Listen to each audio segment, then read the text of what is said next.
Wendy Williams is locked in a room in an assisted living facility in New York. That's her. The only way I could interview her was to have a camera on the street because we can't get a camera in. She can't really have any visitors. She cannot go outside. She's been out twice in the last 30 days. She has no internet. She, and I think rightly, says she feels like a prisoner. Are you allowed to go out? No.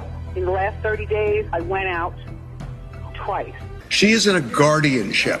And I got to tell you, Lauren, if you saw the Lifetime documentary on her when she was deep into alcohol a couple of years ago, it made sense to have a guardianship.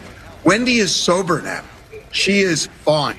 I have spoken with her for hours and hours, as have many others. And everybody comes up with the same conclusion.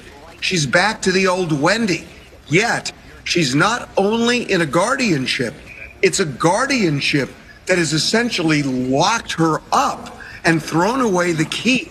She has been diagnosed with something called frontotemporal dementia. That's what Bruce Willis has.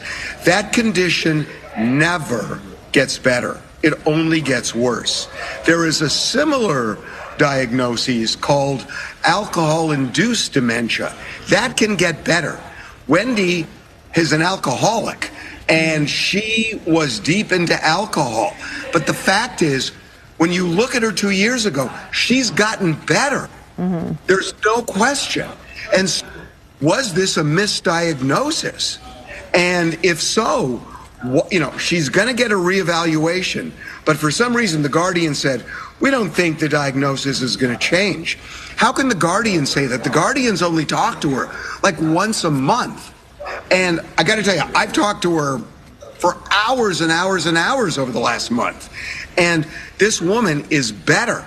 She needs a sober coach. I don't think she needs a guardian. This is a country where you're supposed to have freedom unless there's something really extreme, and she's not there anymore.